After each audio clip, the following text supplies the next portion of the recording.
Hey guys, welcome back to my channel. Thanks for joining me back on Written and Covered. Happy Good Friday. Guys, I swear. Okay, so here's the thing. I keep calling it Black Friday. I'm not gonna lie. I literally keep calling it Black Friday. I'm like, whoa, Black Friday! And then people are like, what are you talking about? And I'm like, shoot, it's Good Friday. I'm not even kidding. Last night, I went into mom and dad's room before I went to bed, and I was like, hey, see you good Black Friday tomorrow. And they were like, no, it's Good Friday.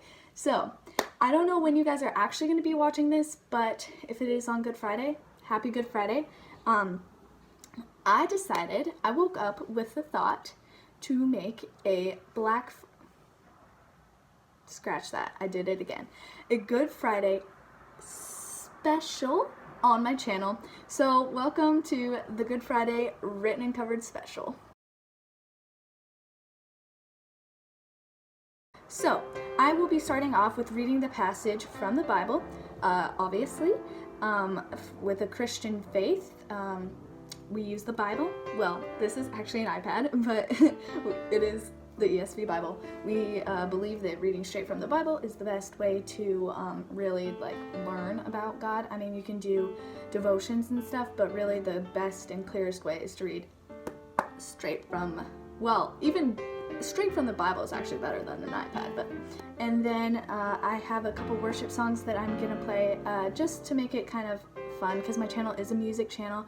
So I have picked out a couple songs, one my sister's gonna do with me, and just to compile a fun, almost little service on my channel for those who may not actually have a church or something that they can watch online. This is just a little special. So here we go. I don't normally read in front of people, so this is how it's gonna go. Basically, I'm gonna be starting, this is Mark chapter 15. Basically, Jesus had Passover with his disciples, and Judas was one of his disciples, and he betrayed Jesus and brought the people who were to kill him. He sold Jesus out pretty much for money. And so Jesus goes to the garden to pray, and he knows that the plan is for him to die. And he basically prays, and he just asks God, is there any other way? Now, these are in my words. This is not straight from the Bible, but he basically asks God, is there any other way I can save people? Because he was suffering, guys. He didn't want to die, but there was no other way. But he agreed. But if this is the way, he basically said, I will do whatever is needed, whatever it takes.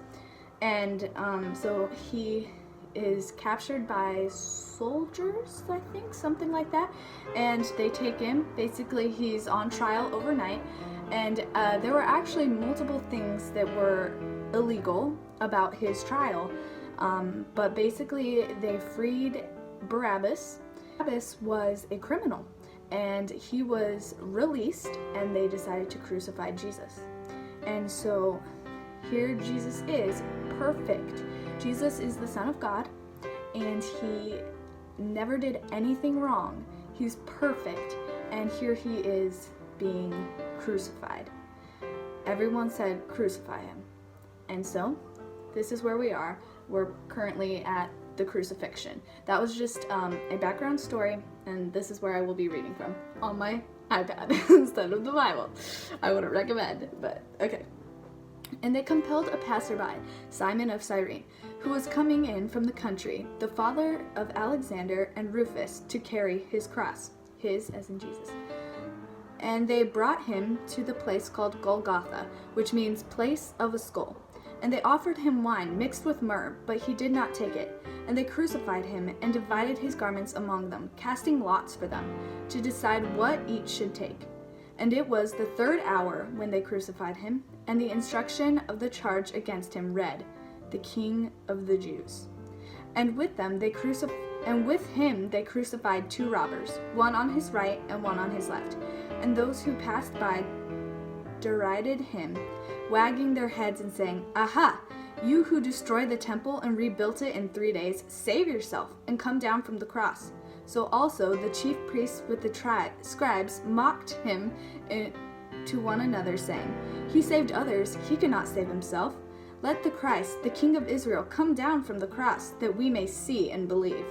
Those who were crucified with him also reviled him. The death of Jesus. And when the 6th hour had come, there was darkness over the whole land until the 9th hour. And at the 9th hour, Jesus cried with a loud voice, my God, why have you forsaken me?" And some of the bystanders hearing it said, "Behold, he is calling Elijah." And someone ran and filled a sponge with sour wine, put it on a reed, and gave it to him to drink, saying, "Wait, let us see whether Elijah will come to take him down." And Jesus uttered a loud cry and breathed his last. And the curtain of the temple was torn in two from top to bottom. And when the centurion who stood facing him saw that in this way he breathed his last, he said, "Truly, this man was the Son of God." Your love is devoted like a ring of silence.